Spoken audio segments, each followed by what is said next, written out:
Welcome to T1 academy current affairs classes. ఈరోజు current affairs క్లాసెస్లో భాగంగా మనం న్యూస్లో ఉన్న కొన్ని ముఖ్యమైన అంశాల గురించి చర్చించుకుందాం. అవి ఏంటంటే, coming on to the first topic for today, that is న్యూస్లో చూస్తున్నారు కదా, ఇరాన్ వాళ్ళు ఇజ్రాయెల్ మీద అటాక్ చేయడం జరిగింది కదా. వీడియోస్ అన్ని సోషల్ మీడియాలో ఎక్కడ పడితే అక్కడ మనకు మిజైల్స్ పడుతున్న వీడియోస్ మనకు కనిపిస్తున్నాయి కదా. ఎస్, ఇప్పుడు మనం దాని గురించే మాట్లాడుకుందాం. ఓకే, అందరికీ తెలుసు, అంటే కాంపిటేటివ్ స్టూడెంట్స్ మాత్రమే కాకుండా న్యూస్ పేపర్ వేరే వాళ్ళకి కూడా తెలుసు ఏంటంటే, ఇజ్రాయెల్ మీద ఇరాన్ వాళ్ళు మిజైల్స్ తోని, యూఏవీస్ అంటే డ్రోన్స్ తోని అటాక్ చేశారని.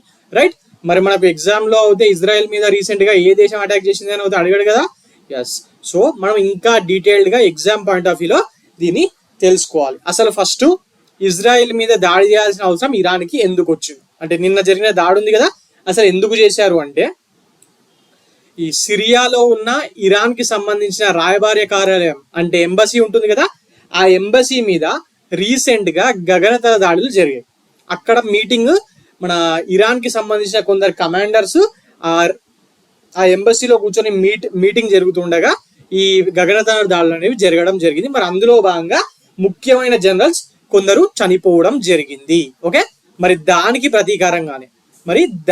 ప్రతీకారంగానే ఇరాన్ వాళ్ళు చెప్పి మరి ఇజ్రాయెల్ మీద స్ట్రైక్ చేయడం జరిగింది, ఇజ్రాయెల్ మీద దాడి చేయడం జరిగింది. ఓకే, మరి దీనికి ఏ పేరు పెట్టారు? మన ఎగ్జామ్ పాయింట్ ఆఫ్ వ్యూలో ఈ ఆపరేషన్స్ యొక్క పేర్లు వెరీ వెరీ ఇంపార్టెంట్ కదా. ఎస్, మరి ఇరాన్ వాళ్ళు ఇజ్రాయెల్ మీద చేసిన దాడికి ఆపరేషన్ ట్రూ ప్రామిస్ అని పేరు పెట్టడం జరిగింది. Okay, I will write it here. Operation true promise, తెలుగులో ఆపరేషన్ ట్రూ ప్రామిస్.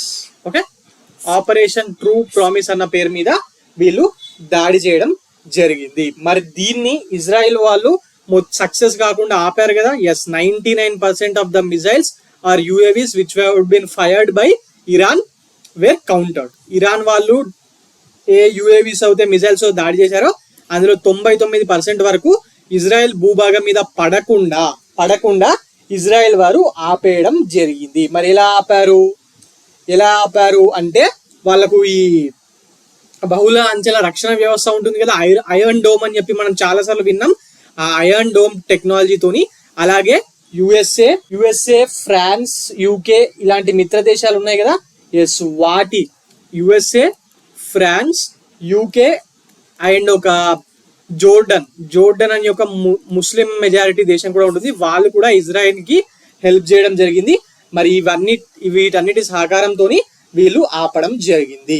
అయితే వీళ్ళు దగ్గర వందల్లో ప్రయోగించారు. రైట్, డ్రోన్స్ అలాగే క్రూయిజ్ మిసైల్స్ ప్రయోగిస్తే అందులో జస్ట్ 7 మాత్రమే ఇజ్రాయెల్ భూభాగం మీద పడడం జరిగింది. మిగతా అన్నిటినీ కూడా ఈ గగనతల వ్యవస్థ ఉంది కదా వీళ్ళది. ఎస్, మరి దాన్ని ఉపయోగించి, అంటే ఇజ్రాయెల్ యొక్క బహుళ అంచెల గగనతల రక్షణ వ్యవస్థ గురించి మనం ఎప్పుడు చదువుతూ ఉంటాం కదా. ఐరన్ డోమ్ అని చెప్పి ఒకటే చదువుతాం, కాకపోతే అది దగ్గరలో ఉన్న ద మేజర్ ఇజ్రాయెల్ సిటీస్ ని మాత్రమే రక్షిస్తూ ఉంటుంది ఐరన్ డోమ్. దానిపైన ఇంకా లేయర్స్ గా వేరే రక్షణ వ్యవస్థలు కూడా ఉన్నాయి. అవేంటో మనం ఇప్పుడు చూద్దాం. ఎందుకంటే మన ఇండియా రేపు పొద్దున పాకిస్తాన్, చైనా కలిసి దాడి చేస్తే మనకు కూడా ఇలాంటి రక్షణ వ్యవస్థ అవసరమే కదా. ఎస్, మన దగ్గర ఆల్రెడీ ఉంది, కాకపోతే ఇజ్రాయెల్ అంత పటిష్టంగా లేదు. Okay, right. ఇజ్రాయెల్ నుంచి 2400 కిలోమీటర్స్ డిస్టెన్స్ లోనే ఆపేయడానికి ఫస్ట్ లేయర్ లో ఏముందంటే ది యారో అనేది ఉంది. ఓకే, ఇందులో బేసిక్ గా ది యారో ఏం చేస్తుందంటే, దీర్ఘ శ్రేణి క్షిపణులు ఉంటాయి కదా, లాంగ్ డిస్టెన్స్ మిజైల్స్. ఎస్, వాటిని కూల్చేందుకు దీన్ని ఉపయోగిస్తారు. మరి ది యారోని యుఎస్ఏ, అమెరికాతో కలిపి ఇజ్రాయెల్ వాళ్ళు డెవలప్ చేయడం జరిగింది. ఇది బేసిక్ గా వీళ్ళకి ఎప్పుడు జనరల్ గా ప్రతిసారి ఇది ఎక్కడ ఉపయోగపడుతుందంటే, ది యారో అనేది ఈ యమన్ నుంచి హౌతీ రెబల్స్ ఈ మధ్య క్షిపణులు ప్రయోగిస్తున్నారు కదా. ఎస్, వాటిని చాలా దూరంలోనే ఆపేయడానికి ది యారో అనే యాంటీ మిజైల్ ప్రొటెక్షన్ సిస్టమ్ ని వీళ్ళు వాడుతూ ఉంటారు, ది యారో. దాని తర్వాత సెకండ్ లేయర్ లో ఏముందంటే డేవిడ్ స్లింగ్. ఓకే, దీన్ని కూడా యుఎస్ఏతో కలిపే డెవలప్ చేశారు. ఇది బేసిక్ గా మిడిల్ రేంజ్ క్షిపణుల్ని అడ్డుకోవడానికి దీన్ని ఉపయోగిస్తూ ఉంటారు.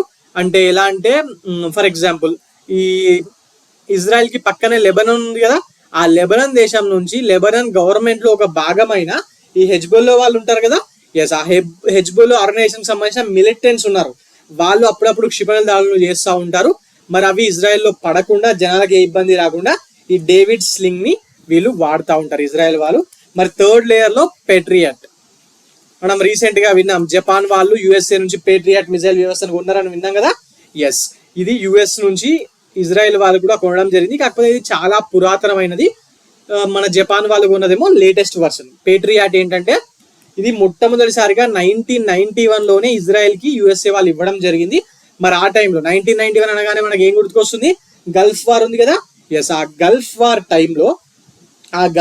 టైంలో ఇరాక్ వాళ్ళు ప్రయోగించిన మిజైల్స్ కి అగేన్స్ట్ గా అమెరికా నుంచి ప్యాట్రియాట్ ఆయుధ వ్యవస్థను తీసుకొచ్చుకొని వాళ్ళు ఏవైతే మిజైల్స్ ని ఇజ్రాయెల్ మీదకి పంపించారో వాటిని డిస్ట్రాక్ట్ చేయడానికి ఈ ప్యాట్రియాట్ వ్యవస్థని, డిఫెన్స్ వ్యవస్థని వాడడం జరిగింది. మరి ఇక రీసెంట్ గా దీని తర్వాత ఫోర్త్ లేయర్ ఏంటంటే ఐరన్ డోమ్. ఇదైతే మనం ఎప్పుడు వింటుంది, అసలు ఇజ్రాయెల్ అనగానే డిఫెన్స్ అనగానే ఇదే గుర్తుకొస్తుంది కదా. ఎస్ మరి ఇది కూడా అమెరికా ఇజ్రాయెల్ సంయుక్తంగా డెవలప్ చేసిందే. అంటే ఇజ్రాయెల్ వాళ్ళ ఎక్కువ పర్సెంటేజ్ ఉన్న అమెరికన్ టెక్నాలజీ కూడా కొంచెం ఇందులో ఉంది. ఇది ముఖ్యంగా స్మాల్ రేంజ్ రాకెట్స్ ఉంటాయి కదా, స్మాల్ రేంజ్ రాకెట్స్ వీటిని ఆపుతుంది. ఇది ఎలా అంటే మన గాజాలో ఉన్న హమాస్ మిలిటెంట్స్ దాడి చేసినప్పుడు ఈ ఐరన్ డోమే మాక్సిమం వాటిని ఆపింది. ఇది 90% ఖచ్చితత్వంతో పనిచేస్తుందంట. ఓకే, మరి ఈ మధ్య ఇటు హమాస్ అలాగే హెజ్బోల్లా, యమాన్ నుంచి వస్తున్న హెజ్బోల్లా దగ్గర నుంచి వాడుతున్నారు కదా. ఎస్ వాటిని ఉపయోగించడానికి దీన్ని ఐరన్ డోమ్ ని ఇజ్రాయెల్ వాళ్ళు వాడుతున్నారు. ఇక లేటెస్ట్ గా ఐరన్ బీమ్ అనే ఒక టెక్నాలజీని కూడా వీళ్ళు డెవలప్ చేయడం జరిగింది. ఇది ఇజ్రాయెల్ వాళ్ళు సొంతంగా అభివృద్ధి చేసుకున్న వాళ్ళ డిఫెన్స్ వ్యవస్థ, అమెరికాతో సంబంధం లేదు. The arrow, David slings, Patriot, iron dome అన్నిట్లో అమెరికాతో సంబంధం ఉంది. కానీ ఈ ఐరన్ బీమ్ మాత్రం వీళ్ళే సొంతంగా అభివృద్ధి చేసుకున్నారు. మరి దీని ద్వారా లేజర్ టెక్నాలజీని యూజ్ చేసి శత్రువుల నుంచి వచ్చే ముప్పులు అంటే మిజైల్స్ ని ఎదుర్కొంటుందంట ఈ వ్యవస్థ. ఓకే, మరి ఇప్పటి వరకు ఉన్న అన్ని వ్యవస్థల కంటే ఇది చాలా తక్కువ ఖర్చుతోను మరియు అత్యంత శక్తివంతమైనదని చెప్తున్నారు. కాకపోతే ఐరన్ బీమ్ అనేది ఇంకా టెస్టింగ్ ఫేజ్ లోనే ఉంది, ఇప్పటికైతే అందుబాటులోకి రాలేదు. సో మనం ఇందులో గుర్తుపెట్టుకోవాల్సినవి ముఖ్యంగా first iron beam, right, iron dome, right. దానిపైన ఏ లేయర్ ఉంది, ప్యాట్రియాట్ మిజైల్స్, అది యాంటీ మిజైల్స్ ప్యాట్రియాట్ డిఫెన్స్ వ్యవస్థ ఉంది. మరి దానిపైన డేవిడ్ స్లింగ్స్, మరి వాటిపైన ది యారో అనేది 2400 కిలోమీటర్ల దూరం నుంచే వస్తున్న మిజైల్స్ ని ఇంటర్సెప్ట్ చేసి అక్కడే గూల్ చేస్తుంది. మరి దీని రేంజ్ ఏమో, డేవిడ్ స్లింగ్స్ రేంజ్ ఏమో 300 కిలోమీటర్స్, రైట్. మరి ఐరన్ డోమ్ ఏమో 10 to 70 కిలోమీటర్స్. ఓకే, ఈ రేంజెస్ ఏం మనకి ఎగ్జామ్ లో అడగాడు, కాకపోతే అందరికి ఐరన్ డోమ్ తెలుసు. సో ఇది అడగకుండా ఈ Patriot, David sling, the arrow ఇది కూడా కొంచెం పేపర్ టఫ్ చేయాలనుకుంటే అడగచ్చు. ఈ రేంజ్ అనేది మన ఇండియన్ వెపన్స్ కి మాత్రమే అడుగుతాడు, వేరే వాటికి అడగడు. Okay, right. ఇంకా దీంట్లో మాట్లాడుకోవాల్సింది ఏముంది, మన ఇండియాకున్న ప్రాబ్లం ఏంటి అంటే మన ఈ యుద్ధం అనేది చాలా మంది అంటున్నారు, ఆల్రెడీ న్యూస్ లో వస్తుంది ఏమని, 3వ ప్రపంచ యుద్ధం జరగచ్చు, మిడిల్ ఈస్ట్ లో పెద్ద యుద్ధం అయి కూర్చోవచ్చు అని. మరి 3వ ప్రపంచ యుద్ధం జరుగుతుందా సార్ అంటే ఛాన్సెస్ లేవండి. ఆల్రెడీ మనం న్యూస్ లో విన్నాం ఏమని, ఎస్ ఇరాన్ అటాక్ చేసింది కరెక్టే, కానీ మీరు రిటర్న్ అటాక్ చేస్తామంటే మేము సపోర్ట్ చేయము అని చెప్పి అమెరికన్ ప్రెసిడెంట్ అయిన బైడెన్ ఇజ్రాయెల్ ప్రెసిడెంట్ కి చెప్పడం జరిగింది కదా, ఇజ్రాయెల్ పిఎం నెతన్యాహుకు చెప్పడం జరిగింది కదా. ఎస్, సో ఇజ్రాయెల్ ఒకవేళ ఇరాన్ మీద అటాక్ చేయాలనుకుంటే ఇజ్రాయెల్ వాళ్ళే అటాక్ చేస్తారు, కానీ వేరే దేశాలు ఏవి సపోర్ట్ కి రావు. అది అక్కడ మనకు తెలిసింది. సో అప్పుడు ఇది బైలేటరల్ వార్ అవుతుంది, కానీ 3వ ప్రపంచ యుద్ధం అయ్యే ఛాన్స్ లేదు. అండ్ ఇంకోటి, ఇజ్రాయెల్ కూడా వాళ్ళ ఎకానమీని ఎంత స్ట్రెచ్ చేస్తారు, ఆల్రెడీ ఈడ హమాస్ తోని చాలా రోజులు చేస్తారు. ఓకే, ఎండ్కి వచ్చింది అనుకుందాం, 90% దాటిపోయింది, ఇంకా ఆడ దగ్గర ఏం లేదు అనుకుందాం. పక్కకే లెబనన్, హెజ్బుల్లా తీవ్రవాదులు ఉన్నారు, వాళ్ళు గవర్నమెంట్ లో ఒక భాగం హెజ్బుల్లా ఆర్గనైజేషన్. ఈడ యమన్ ఉంది, యమన్ నుంచి హౌతీ రెబల్స్, ఇప్పుడు ఇరాన్. వీళ్ళంటే టెర్రరిస్ట్ ఆర్గనైజేషన్స్, ఫండింగ్ ఇరాన్ నుంచి కొంచెం పోతుంది, ఇక వీళ్ళు కూడా తెచ్చుకుంటారు, చేస్తారు. ఇరాన్ అనేది ఒక దేశం కదా, ఎన్ని రోజులని ఇట్లా యుద్ధం చేస్తారు, వాళ్ళ ఎకానమీ కూడా ఫుల్ ఫ్లెడ్జ్డ్ వార్ చేయడానికి వాళ్ళ ఎకానమీ కూడా సెట్ కాదు. సో ఫుల్ ఫ్లెడ్జ్డ్ వార్ జరిగే అవకాశం అనేది చాలా చాలా చాలా మైన్యూట్ గా ఉంది. ఆల్రెడీ ప్రపంచంలో అటు రష్యా యుక్రెయిన్ వార్ జరుగుతుంది, ఇటు హమాజ్ జరుగుతుంది. ఇప్పుడు ఇంకా ఫుల్ ఫ్లెడ్జ్డ్ వార్ అంటే ప్రపంచ దేశాలు ఇజ్రాయెల్ కి సపోర్ట్ చేసే అవకాశాలు లేవు. ఆల్రెడీ బైడెన్ నుంచి ఆన్సర్ వచ్చేసింది అని చెప్పి మనం అన్ని పేపర్స్ లో చూస్తున్నాం కదా. ఓకే, ఒకవేళ యుద్ధం జరిగితే ఇండియాకు వచ్చిన నష్టం ఏంటి అంటే మన పాయింట్ ఆఫ్ వ్యూలో చూసుకుంటే ఇది మిడిల్ ఈస్ట్ లో జరిగే యుద్ధం కదా, రైట్? అంటే ఇప్పుడు ఇరాన్ ఇన్వాల్వ్ అయింది, ఇటు ఇజ్రాయెల్ ఇన్వాల్వ్ అయిందంటే సపోర్ట్ గా వేరే దేశాలు కూడా ఏవో కొన్ని వస్తాయి. ఫర్ ఎగ్జాంపుల్ ఇక్కడ సిరియా అనుకోండి, ఇలా మళ్ళీ ఇరాక్ లో కూడా కొన్ని టెర్రరిస్ట్ గ్రూప్స్ ఉన్నాయి కదా ఇరాన్ కి సపోర్ట్ గా. సో రేపు పొద్దున సౌదీ ఇవన్నీ కూడా ఎంటర్ అయ్యే అవకాశాలు ఉండొచ్చు, రైట్? సో మరి మనకు ఉండే ప్రాబ్లం ఏంటంటే ఆల్రెడీ వెస్ట్ ఏషియాలో ఇండియా నుంచి 85 lakh ఇమిగ్రెంట్స్ అక్కడ వర్క్ చేస్తున్నారు. లేబర్స్ అనుకోండి, ఆఫీసర్స్ అనుకోండి, ఏమైనా అనుకోండి, వర్క్ చేస్తున్నారు, రైట్? ఒకవేళ పరిస్థితులు ఉద్రిక్తంగా మారి మిడిల్ ఈస్ట్ అంతా యుద్ధం జరిగే పరిస్థితి వస్తే మరి వీళ్ళందరినీ ఇండియాకు తరలించాల్సి వస్తుంది. మనం తరలిస్తున్నాం కదా సార్, చాలాసార్లు తరలించాం కదా అంటే మీరు అనొచ్చు, ఏంటి 10,000 మందిని 20,000 మందిని తరలించడం మన కెపాసిటీని బట్టి మన స్ట్రెంత్ని బట్టి ట్రై చేస్తే కుదురుతుంది. బట్ 85 లక్షల మందిని తరలించాలి ఒకటేసారి, అది యుద్ధం జరుగుతున్న ఏరియా నుంచి తరలించాలంటే చాలా చాలా చాలా కష్టం, నెక్స్ట్ ఇంపాసిబుల్. అది 85 లక్షల మందిని ఇండియాకి తీసుకురావడం అంటే నెక్స్ట్ ఇంపాసిబుల్. ఓకే, మరి అలాగే ఇంకా ఈ మిడిల్ ఈస్ట్ మరియు ఇజ్రాయిల్ మరియు ఇరాన్ మధ్యలో యుద్ధం జరిగితే ఈ హార్మోజ్ జలసంధి ఉంది కదా, అంటే ఎర్ర సముద్రం ఏరియా, ఇదంతా అక్కడ మరి ఆ ఏరియా నుంచే కదా ఇండియా కాదు ప్రపంచవ్యాప్తంగా పెట్రోల్ గ్యాస్ ఇవన్నీ వచ్చేటి. మరి మనం అయితే ఇంకెక్కువ ఆధారపడి ఉన్నాం, రైట్? సో అక్కడ ఏమన్నా జరిగితే మరి రవాణా ఛార్జీలు పెరుగుతాయి, చమురు క్రూడ్ ఆయిల్ అనేది అవైలబిలిటీ ఉండదు. సో అప్పుడు రేట్లు ఆటోమేటిక్గా మస్తు పెరిగిపోతాయి. మరి ఆ బర్డెన్ అంతా మనమే పెట్రోల్ వాడే వాళ్ళమే భరించాల్సి వస్తుంది కదా. గవర్నమెంట్ ఏమైనా భరిస్తుందా? ఏదో కొంచెం భరిస్తుంది, అవసరం ఉన్నప్పుడు తర్వాత చేస్తుంది. సో ఇవి ఒకవేళ యుద్ధం జరిగితే మన దిక్కు నుంచి, మన దేశం దిక్కు నుంచి ఇవి మనకు ఉన్న ప్రాబ్లమ్స్. మరి వాటిని ఎట్లా డీల్ చేయాలని చెప్పి మన వాళ్ళు ఆల్రెడీ ఆలోచిస్తున్నారు. మనం ఆల్రెడీ చూసాం ఏమని, మొన్న ఇండియన్స్ కి ఒక ప్రాబ్లం వచ్చింది దీనివల్ల. ఇలా ఇజ్రాయెల్ వాళ్ళకి సంబంధించిన, అంటే ఇజ్రాయెల్ కి సంబంధించిన ఒక ప్రైవేట్ ప్రాపర్టీ, అంటే గవర్నమెంట్ది కాకుండా ఒక కుబేరుడు ఉన్నాడు, అంటే బాగా డబ్బునైనా, ఆయనకు సంబంధించిన ఒక నౌక హార్మోజ్ జలసంధికి రాగానే ఇరాన్ వాళ్ళు పోయి హెలికాప్టర్లు వేసుకొని పోయి మరి దాన్ని సీజ్ చేసి పడేసారు. అవునా కదా, మనం చూసినాం. మరి అందులో ఆ చేసిన దాంట్లో మరి ఎవరు చేసిరంటే ఇరాన్ కి సంబంధించిన రెవల్యూషనరీ గార్డ్స్ ఉంటారు కదా, IRGC అంటూ ఉంటాం. ఎస్, వాళ్ళు చేయడం జరిగింది. మరి అందులో ఉన్న సిబ్బందిలో 17 మెంబర్స్ ఇండియన్స్ ఉన్నారు ఆల్రెడీ, రైట్? మరి వాళ్ళని రక్షించడానికే మన ఎక్స్టర్నల్ అఫైర్స్ మినిస్ట్రీ ఇప్పటికీ ప్రయత్నిస్తుంది. సో ఒక్కసారి ఆలోచించండి, ఒకవేళ 95 లక్షల మందిని రక్షించాల్సిన పరిస్థితి వస్తే మనం చాలా చాలా ప్రాబ్లంగా ఉంటాయి కదా. ఎస్, అందువల్లనే అది రాకూడదు అని చెప్పి ఈ అక్కడున్న ప్రజలకు మాత్రమే కాకుండా చుట్టుపక్కల ఉన్న వాళ్ళకు కూడా చాలా చాలా ఇబ్బంది. ఓకే, మరి అసలు జస్ట్ ఇప్పుడు స్టార్ట్ అయింది ఏనా అంటే రీసెంట్ గా ఇజ్రాయిల్ హమాస్ మీద దాడి చేసింది. హమాస్ ఫస్ట్ ఇజ్రాయిల్ మీద దాడి చేసింది, దాని తర్వాత ఇజ్రాయిల్ హమాస్ మీద దాడి చేసింది. అప్పుడు మాత్రమే స్టార్ట్ అయిందా ఇది ఇజ్రాయిల్ మరియు ఇరాన్ మధ్యలో వార్ అంటే? లేదు, ఇది చాలా దశాబ్దాల నుంచి నడుస్తుంది. 1979లో ఇరాన్ లో ఇస్లామిక్ రెవల్యూషన్ జరిగింది కదా. ఎస్, ఆ ఇస్లామిక్ రెవల్యూషన్ జరిగి అప్పటి వరకు ఉన్న రాజవంశం ఒకటి ఉండే, అది ఏంటంటే మనకేం అవసరం లేదు కానీ ఆ రాజవంశంని కూలదోసి ఇస్లామిక్ రూలర్స్ వచ్చారు కదా అధికారంలోకి. ఎస్, ఆ టైం నుంచి ఇరాన్ కి మరియు ఇజ్రాయెల్ కి మధ్య గొడవలు జరుగుతూనే ఉన్నాయి.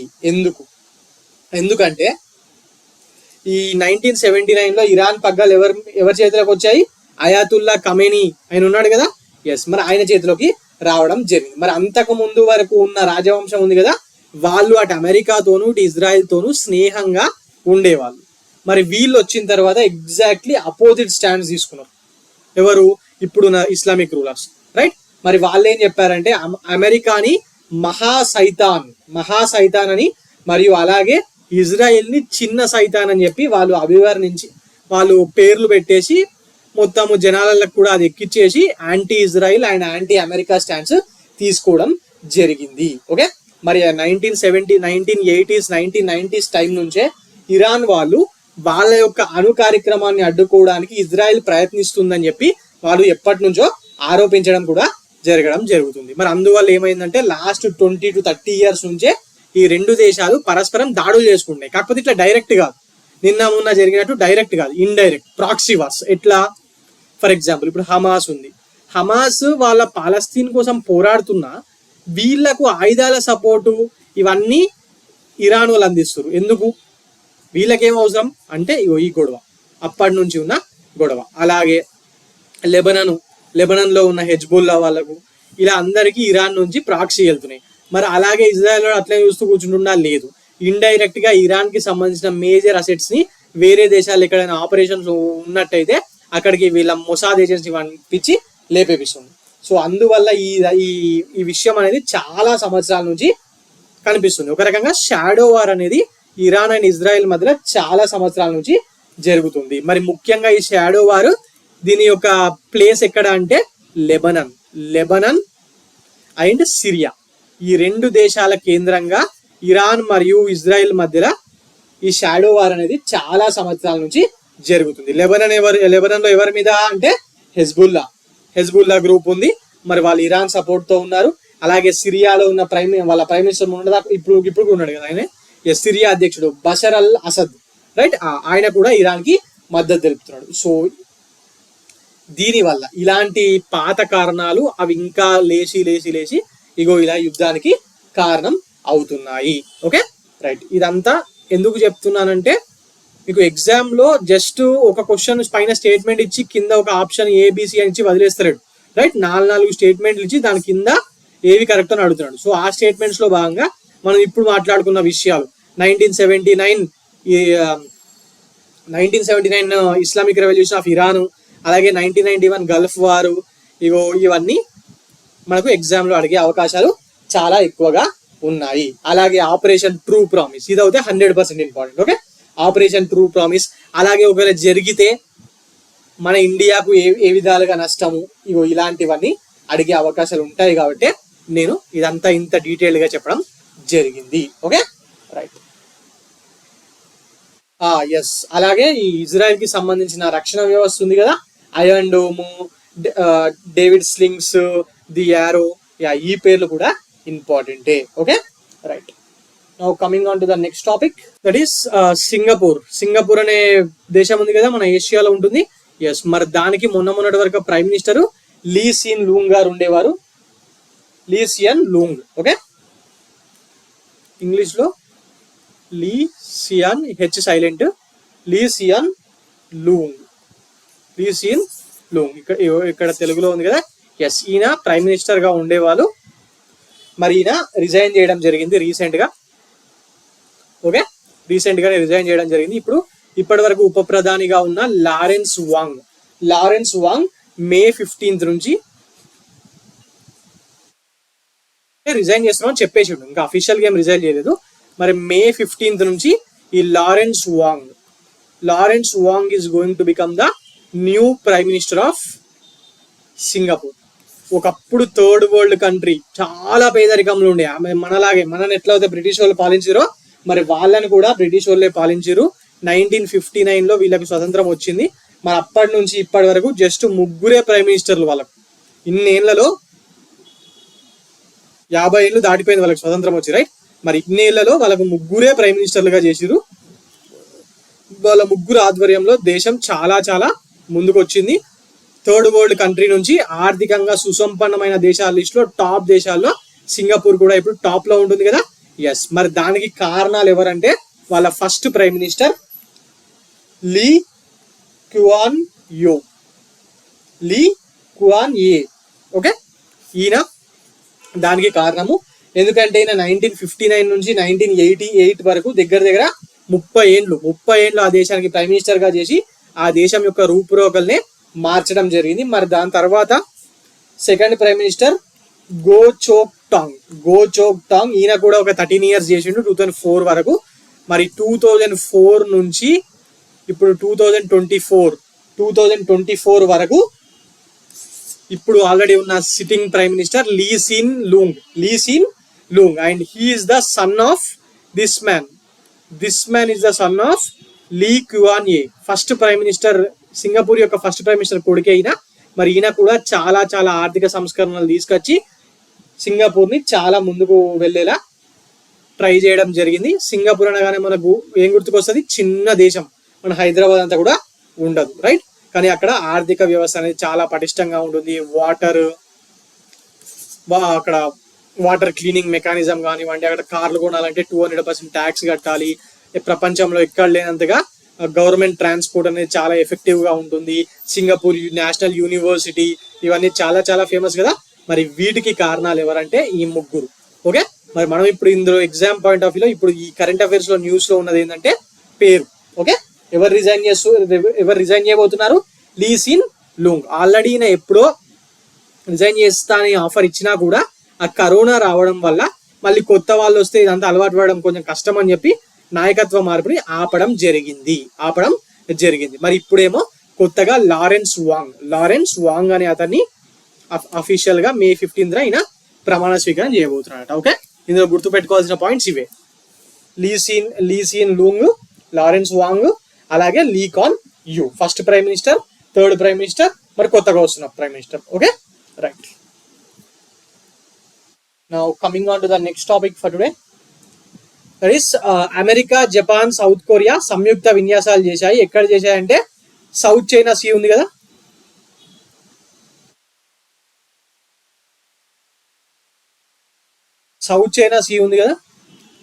ఆ సౌత్ చైనా కొంచెం వివాదాస్పదమైన ప్రాంతం. ఎందుకు? మొత్తం సౌత్ చైనా సీ మాదే అని చెప్పి చైనా వాడు వాదిస్తూ ఉంటాడు కదా. అప్పుడప్పుడు ఆర్టిఫిషియల్ ఐలాండ్స్ కూడా కట్టిస్తూ ఉంటాడు. ఎస్, ఆ దగ్గరనే ఆ చైనా యొక్క దుందుడుకుడు వైఖరిని ప్రతిఘటించడానికి, ఆపడానికి ఇప్పుడు అమెరికా, చైనా, దక్షిణ కొరియా కలిపి సంయుక్త విన్యాసాలు అంటే ట్రైలేటరల్, ముగ్గురు కలిపి చేస్తున్నారు కాబట్టి ట్రైలేటరల్ ఎక్సర్సైజెస్ చేయడం జరిగింది. తూర్పు చైనా, సౌత్ చైనా సీ యొక్క జలాల్లో అమెరికా, జపాన్, సౌత్ కొరియా కలిపి సంయుక్త సైనిక విన్యాసాలు నిర్వహించడం జరిగింది. ఓకే, ఎప్పటి నుంచి ఎప్పటి వరకు? April 10th నుంచి 12th వరకు. రీసెంట్ గానే ఈ మూడు దేశాలకు ప్రైమ్ మినిస్టర్లు అంటే జపాన్ ప్రైమ్ మినిస్టర్ ఉన్నాడు కదా, ఫ్యూమియా కిషిదా, అలాగే మన అమెరికన్ అధ్యక్షుడు జో బైడెన్, వీళ్ళు అలాగే వీళ్ళతో పాటు మన మన సౌత్ కొరియా అధ్యక్షుడు, ఫిలిప్పీన్స్ అధ్యక్షుడికి సంబంధించిన మీటింగ్ ఈ మధ్యనే జరిగింది. మరి అది జరిగిన తర్వాతనే మరి ఈ జలాల్లో చైనా దూకుడుని ఆపడానికి అమెరికా మరియు వాళ్ళ మిత్ర దేశాలు వాళ్ళ సైనిక సామర్థ్యాన్ని చూపించడానికి ఈ కార్యక్రమాన్ని చేపట్టడం జరిగింది. మరి ఇందులో ఏవేవి పాల్గొన్నాయి అంటే ఏ దేశాలు అంటలే 3 దేశాలు అని చెప్పి మనకి ఇక్కడ ఫస్ట్ లో హెడ్డింగ్ లోనే కనిపిస్తుంది.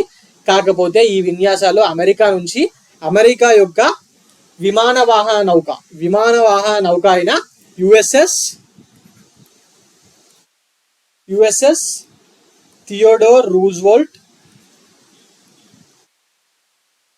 అండ్ అమెరికాకి సంబంధించిన కొన్ని క్షిపణి విధ్వంసక నౌకలు, అలాగే జపాన్ మరియు దక్షిణ కొరియాకి సంబంధించిన కొన్ని యుద్ధ నౌకలు కూడా ఇందులో పాల్గొనడం జరిగింది. మరి వీటిని ఎవరు అంటే ఏ ఆర్గనైజేషన్స్ తరఫున ఇవి పాల్గొన్నాయంటే ఒకటి యుఎస్ నుంచేమో యుఎస్ నేవీ పార్టిసిపేట్ చేసింది. జపాన్ నుంచేమో Japan maritime self defence force వాళ్ళు పార్టిసిపేట్ చేశారు. మరి సౌత్ కొరియా నుంచేమో రిపబ్లిక్ ఆఫ్ కొరియన్ నేవీ వీళ్ళు ముగ్గురు కలిపి ఈ ట్రైలేటరల్ ఎక్సర్సైజ్ లో పాల్గొనడం జరిగింది. మరి అందులో భాగంగా యుఎస్ నుంచి ముఖ్యంగా ఒక విమాన వాహన నౌక అయిన యుఎస్ఎస్ థియోడర్ రూజ్వెల్ట్ పాల్గొనడం జరిగింది. ఓకే, మరి ఇవన్నీ అన్నిట్లో పాల్గొని ఇట్లా చెప్పేసరికి ఏమైంది? చైనా వాళ్ళు తీవ్ర అభ్యంతరం వ్యక్తం చేశారు. జపాన్ వాళ్ళు మా మీద ఇట్లా చేస్తున్నారు, ఇదంతా తప్పు అని చెప్పి చేసారు. బట్ ఇదంతా అదంతా ఎగ్జామ్ లో మనకేం అవసరం లేదు. రీసెంట్ గా సౌత్ చైనా సీలో ట్రైలేటరల్ ఎక్సర్సైజ్ ని ఏ దేశాలు నిర్వహించాయి అదొకటి, అలాగే వాటి దేశాలకు సంబంధించిన ప్రైమ్ మినిస్టర్లు, అలాగే యుఎస్ఎస్ థియోడర్ రూజ్వెల్ట్ అనేది ఒకటి పాల్గొంది, అలాగే US navy, Japan maritime self defence force, అలాగే republic of Korean navy participate చేశాయి. ఈ 3 పాయింట్లు ఇంపార్టెంట్. ఓకే, మరి ఎందుకోసం పార్టిసిపేట్ చేసే ఏదైనా రీజన్ ఉండాలంటే వాళ్ళు చెప్తున్న అఫీషియల్ రీజన్ ఏంటంటే to bolster the regional security and stability in Indo Pacific. ఆ ఇండో పెసిఫిక్ రీజియన్ లో రీజనల్ సెక్యూరిటీని ఇంకా పెంపొందించడానికి, అలాగే ఒక స్టెబిలిటీని తీసుకురావడానికి మేము ఈ విన్యాసాలు చేస్తున్నామని చెప్పి వీళ్ళు అఫీషియల్ గా చెప్పడం జరిగింది. Okay, right. Now coming on to the next topic for today, that is HDFC bank becomes first private bank to open branch in Lakshadweep. Lakshadweep island ఉంది కదా, మన ప్రైమ్ మినిస్టర్ నరేంద్ర మోడీ గారు వెళ్ళొచ్చిన తర్వాత మాల్దీవ్స్ కి మనకు కొంచెం ఇష్యూ జరిగింది. ఆ లక్షద్వీప్ ఐలాండ్స్ మళ్ళీ న్యూస్ లోకి వచ్చాయి. ఎందుకంటే లక్షద్వీప్ లో ఇప్పటి వరకు పిఎస్యూసే బ్యాంక్స్ ఆపరేట్ చేస్తున్నాయి, ప్రైవేట్ బ్యాంక్స్ లేవు. అంటే ఎస్బీఐ ఇవి బ్రాంచ్ లేవు, ప్రైవేట్ బ్యాంక్స్ లేవు. Okay, this becomes the first private bank to open branch in Lakshadweep. అదే మన ఇప్పుడు ఫర్ ఎగ్జాంపుల్ చండీగఢ్, పాండిచేరి ఇవి కూడా యూటీలే కదా, అక్కడ ఆల్రెడీ ఉన్నాయి ప్రైవేట్ బ్యాంకులు. కానీ లక్షద్వీప్ లో మాత్రం ఇప్పటి వరకు లేకుండే. మరి కొత్తగా for the first time HDFC అనే ఒక ప్రైవేట్ బ్యాంక్ అక్కడ బ్రాంచ్ ని ఓపెన్ చేయడం జరిగింది. మరి లక్షద్వీప్ లోని కవారతి అనే ద్వీపంలో కొత్త శాఖను వీళ్ళు ప్రారంభించారు. మరి దీని వల్ల లక్షద్వీప్ కేంద్రపాలిత ప్రాంతంలో మొదటి బ్రాంచ్ ను ఏర్పాటు చేసిన మొట్టమొదటి ప్రైవేట్ రంగ బ్యాంకుగా హెచ్డిఎఫ్సి వాళ్ళు నిలవడం జరిగింది. మరి ఎందుకు అసలు ఆడ జనాలే తక్కువ, అసలు ఒక ప్రైవేట్ బ్యాంక్ పెట్టడం ఏంది అని చెప్పి మీకు డౌట్ రావచ్చు. అది ఎందుకు రీజన్ ఏంటంటే ఈ మధ్య ఇండియా మాల్దీవ్స్ మధ్య వివాదం తలెత్తింది కదా. మరి దాని తర్వాత లక్షద్వీప్ ని ఒక టూరిస్ట్ హబ్ గా మార్చాలి అని చెప్పి కేంద్ర ప్రభుత్వం నిర్ణయం తీసుకుంది. మరి ఈ తరుణంలో లక్షద్వీప్ కి టూరిస్టులు వెళ్తే ఈ బ్యాంకింగ్ ఫెసిలిటీ అనేది అవసరం కదా. అందరూ ఎస్బీఐ వాడరు. టూరిస్టులు అంటే ఎవరు? ఫస్ట్ ఈ ఇండియా నుంచి ఎక్కడో లక్షద్వీప్ బయట దూరంగా ఉంటుంది, అక్కడ దాకా వెళ్ళినట్టే వాడు మిడిల్ ఇన్కమ్ గ్రూప్ అయినా, అప్పర్ మిడిల్ ఇన్కమ్ గ్రూప్, లేకపోతే ఇంకా మన హయ్యర్ ఇన్కమ్ గ్రూప్ వాళ్ళే ఉంటారు. సో ఇందులో maximum employees, business women, owners వీళ్ళే ఉంటారు. ఎంప్లాయీస్ లో అందరికి private HDFC bank, Axis, Yes bank ఇవే కదా అకౌంట్లు. సో అందువల్లనే వీళ్ళని దృష్టిలో ఉంచుకొని హెచ్డిఎఫ్సి వాడు అక్కడ ఓపెన్ చేయడం జరిగింది. ఓకే, మరి అక్కడ బ్యాంకింగ్ సేవలు అందిస్తే ఆటోమేటిక్ గా వాళ్ళకి లాభం కదా. ఎస్, అందుకనే మిగతా ప్రైవేట్ బ్యాంకుల కన్నా ముందే వీడే వెళ్ళి చేయడం జరిగింది. మరి ఈ శాఖ ద్వారా ప్రజలకు పర్సనల్ బ్యాంకింగ్, రిటైల్, అలాగే యూపీఐ ఇవన్నిటిని అందజేస్తామని చెప్పి కూడా వాడు నిన్న చెప్పడం జరిగింది. ఓకే, ఆల్రెడీ హెచ్డిఎఫ్సికి ఇండియా వ్యాప్తంగా 8091 బ్రాంచెస్ ఉన్నాయంట. ఇప్పుడు ఇది కొత్తది. Okay, right. Now coming on to the next topic. After Mauritius, UPI to now enable cross-border payments in Nepal. మరి మన యూపీఐ వాడి ఓన్లీ ఇండియాలో మాత్రమే పేమెంట్స్ జరుగుతున్నాయా? లేదు, ఆల్రెడీ సింగపూర్లో, మౌరిషియస్, భూటాన్ ఇలాంటి దేశాల్లో ఆల్రెడీ యూపీఐ ట్రాన్సాక్షన్ జరుగుతున్నాయి కదా. ఎస్, ఇప్పుడు నేపాల్ని కూడా దానిలోకి తీసుకురావడం జరిగింది. ఓకే, మరి రీసెంట్ గా దీనికి సంబంధించి ఇండియాకు చెందిన famous fintech company phone pay ఉంది కదా. ఎస్, ఈ ఫోన్ పే, గూగుల్ పే అని ఫిన్టెక్ కంపెనీస్, అంటే ఫైనాన్షియల్ టెక్నాలజీకి సంబంధించిన కంపెనీస్. సో ఈ ఫోన్ పేకు మరియు నేపాల్ కు చెందిన, అంటే అటు సైడ్ నుంచి అక్కడ కూడా ఒక ఆన్లైన్ ఏజెన్సీ ఉండాలి కదా ఇక్కడ ట్రాన్సాక్షన్ జరగాలంటే. మరి ఈ సేవ and hotel association of Nepal వీళ్ళకు మధ్యలో ఒక అగ్రిమెంట్ కుదరడం జరిగింది. ఎందుకోసం కుదిరిందంటే ఈ యూపీఐ చెల్లింపులను ప్రోత్సహించడానికి ఒక ముఖ్యమైన ఒప్పందాలపై ఈ 3 ఆర్గనైజేషన్స్ సైన్ చేయడం జరిగింది. ఓకే, మరి ఎందుకంటే నేపాల్లో ఒక న్యూ ఇయర్ ఫెస్టివల్ రాబోతుంది. జనాలు ఆ టైంలో చాలా మంది వెళ్తూ ఉంటారు ఇండియా నుంచి. మరి అది వచ్చే వరకే ఈ యూపీఐ చెల్లింపుల పథకాన్ని ఇంక్రీజ్ చేసేయాలి అని చెప్పి ఈ సంస్థలన్నీ రీసెంట్ గా అగ్రిమెంట్ చేసుకోవడం జరిగింది. మరి దీనివల్ల ఇక నేపాల్ పోయేటోడికి మనీ తీసుకోవచ్చు, ఇండియన్ కరెన్సీ అది వెళ్తుంది. కాకపోతే మినిమం లిమిట్ ఉంటుంది, 1 lakh 2 lakh ఇట్లా లిమిట్ ఉంటుంది, రైట్. సో అది తీసుకెళ్లాల్సిన అవసరం లేకుండా ఇక పర్యాటకులు జస్ట్ మొబైల్ ఉంటే ఎక్కడ పడితే అక్కడ హోటల్స్ లో, రెస్టారెంట్స్ లో మనం ఇండియాలో ఎట్లా అయితే వాడుతున్నామో అట్లా వాడడానికి ఈ టెక్నాలజీని ఈ నేపాల్ వాళ్ళతో మన వాళ్ళు షేర్ చేసుకోవడం జరిగింది. ఓకే, ఇది ఇక్కడ ఎందుకు చెప్తున్నానంటే రీసెంట్ గా యూపీఐ వేరే దేశాల్లో ఎక్కడ అవైలబుల్ గా ఉందని సిజిఎల్, సిహెచ్ఎస్ఎల్ లాంటి ఎగ్జామ్స్ లో అడిగారు. ఇప్పటివరకు గ్రూప్స్ లో అయితే రాలేదు, కానీ అడిగే అవకాశం ఉంది. అందువల్లనే నేను ఇక్కడ దీన్ని ఇవ్వడం జరిగింది. Okay, right. సో ఇదండి ఈరోజు current affairs. For more current affairs like this, please visit T1 Academy and also please subscribe T1 Academy. Thank you.